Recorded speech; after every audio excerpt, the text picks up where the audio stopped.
You're all thinking, oh God, another tree trunk, but this one's got something on it. I wonder if you could see it. I'll give you a couple of seconds.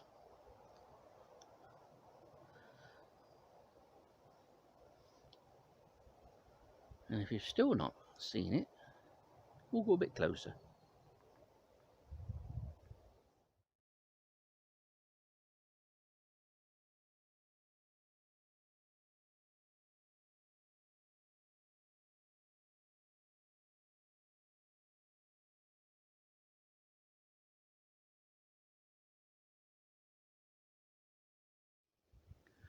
And this is grey shoulder knot. Another newcomer to knots this century. Seem to think the first was trapped at Newark. And then I found knots a second at Eakring, and I think it was 2005. And then it did well for a number of years, but it's a species that I've not sort of come across for a while, for several years. I used to get it regular at Eakring, but then when I stopped recording at Eakring and Sherwood Forest for a time, I only ever used to find it occasionally in the Warsop area. And I'm surprised I never had this moth at home.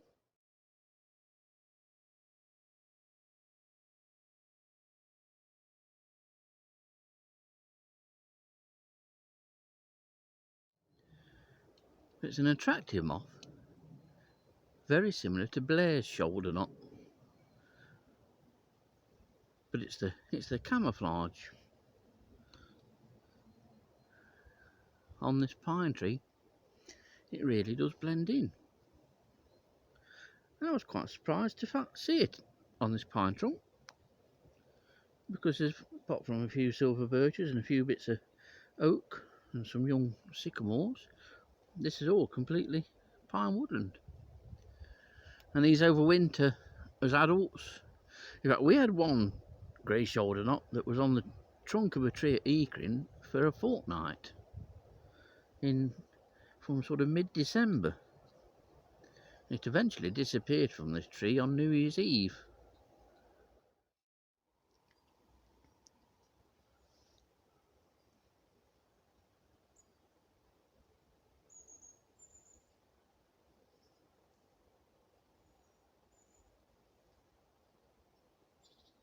It's a nice bit of pine woodland, this. Scots pine, by the looks of it. And it's sheltered from the wind.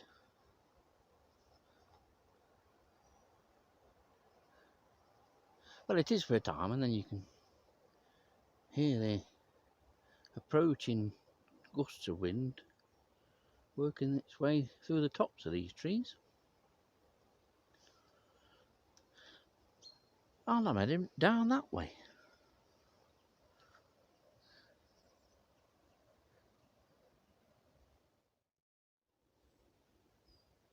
Just come across this malus, or crabapple species, tucked away in amongst the pines and under the pines.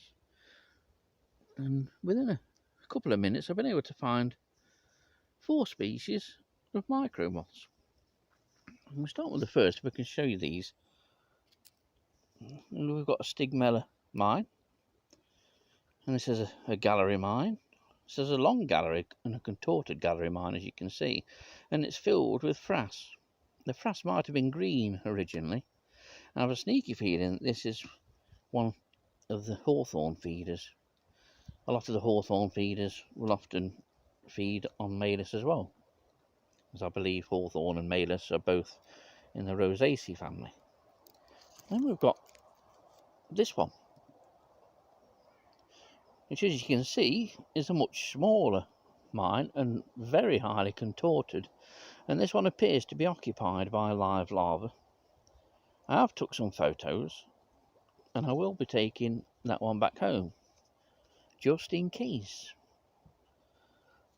And that's either another stigmella or it's an ectodemia species.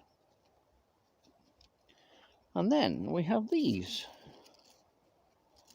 Now these are leaf folds, and usually what creates leaf folds like this are Peronix species, of which there are several, but at least knowing the plant that they're on gives a good idea of identification. And then there's this. It gets better, doesn't it? It's not just a leaf. You can see this ridge here.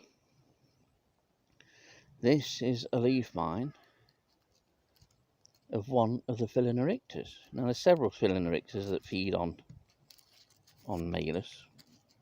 Blancardella comes to mind. And here you can see the mine underneath. And as with a lot of Phalaenopteris, because it pulls the leaf and the leaf puckers, it creates creases in the lower epidermis. And on some species of Phalaenoptera, the number of creases can give you an identification. So there we've got 4 micro moths, probably new records for this particular site, all from one tree, says the brambling, calling. And it's this tree, just tucked away. Quite often trees, solitary trees, tucked away in amongst all others, can be most rewarding for those with an interest in our smaller Lepidoptera. So always worth seeking out.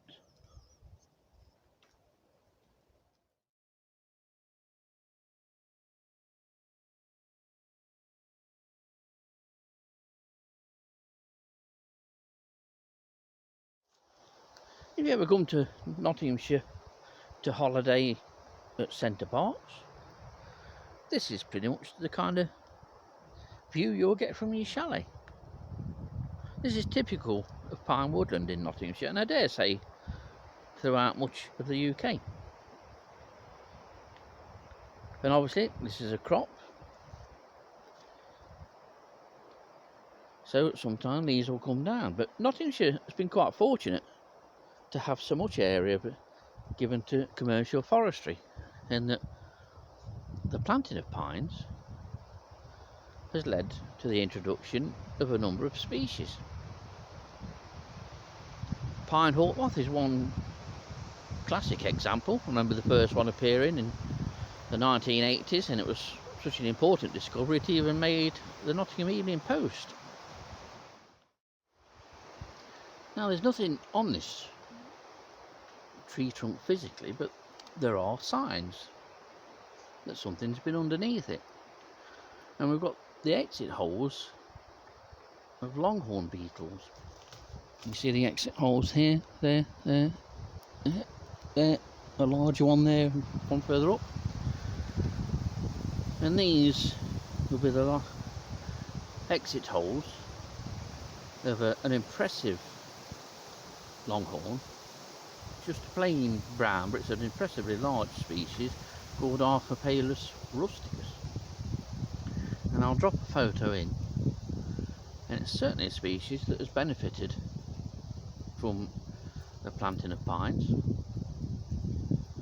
And the larvae live under the bark of dead and dying pines, such as this one. This one is completely dead.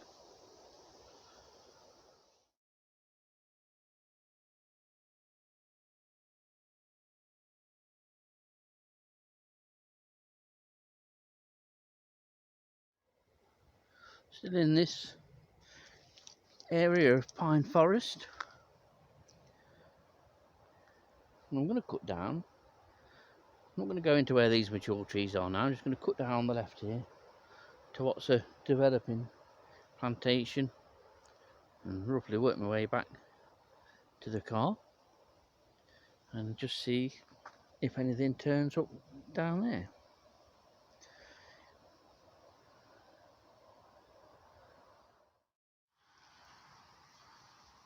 And here's as fine an example of a flyagarix as you could ever wish to see. Absolutely superb, untouched, There's a little split just here, as you can see, but that's typical. But you can see on this, you can see the stem and how the stem arises from a bulb in amanitas such as this. And this, you can see in my hand, see, it's a good 6 inches across. And it's a fantastic thing. And this new plantation is full. There's also a number of minotaur holes and workings here as well. And minotaurs are certainly active. I've not seen one physically, but they have obviously moved into this clearing. But this is the best of all the flyagarix that I've seen in this plantation, and there are hundreds. You can't but stop and photograph them. It's what they're there for. You can't eat them. Well, it's been an enjoyable little walk around this bit of Nottinghamshire Pine woodland. Found a few bits. It's not always about finding things though. It's about enjoying and experiencing the countryside and what's in it. There'll be a lot more here next year, but there's still things to find in the coming months.